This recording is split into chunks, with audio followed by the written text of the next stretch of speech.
এই সুগন্ধা বসে যান না, বসে যান আর বসে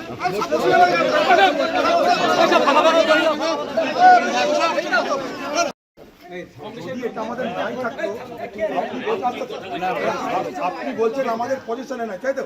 যদি আমাদের পজিশনে নাই থাকতো এই লেখাটাকে এই পজিশন ছিল, কিন্তু আমরা ঢুকতে পারতাম না, কারণ আপনারা এই নওদা থানা থেকেই আমাদেরকে তখন জেলে ভরে দিত, তাই আমরা ভয় ঢুকি।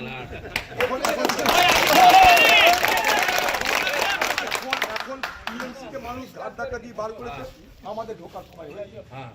তার মধ্যে এখানকার এমপি সে না তৃণমূল না বিজেপি, সে ঘুরঘুর করছে, সে বলছে আমার ইজ্জত চলে যাবে, এটা নিজে। এই তো ব্যাপার আপনাদের। এখানকার যে টিএমসির এমপি সে তৃণমূলের থেকে বিজেপিতে পালিয়ে সে মনে করছে তাদের এটা তার নিজের সম্পত্তি নয়, এটা বিজেপির অফিসের। তাহলে বলতাম তাদের অফিস দখল করে নি, এটা বিজেপির অফিস নয়, লেখা আছে কংগ্রেসের অফিস, এখানে তৃণমূল কংগ্রেস কার্যালয়ে লেখা নেই।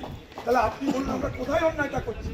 আমরা থানায় যাচ্ছি, ভোটার আলোচনা করুন, আপনি যা যা দরখাস্ত আমাদের সই করানোর করান, চুক্তিপত্র সাইন করছি আমরা, আপনাদের সঙ্গে কোনো বিরোধ নাই আমাদের।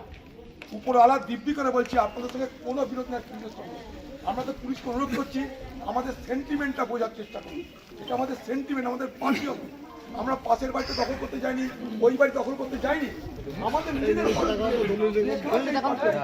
কালকে যদি আপনাকে কেউ বলে নওদা থানায় ঢুকতে পারবেন না, আপনি মানবেন? ঠিক এটাও আমাদের কাছে অনুরোধ করছি, আপনাদের অনুরোধ করছি, যা যা দরকার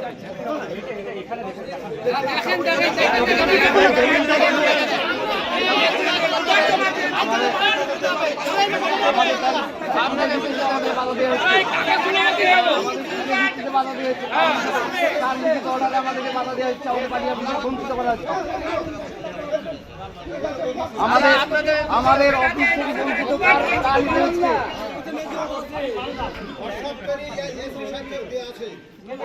আমাদের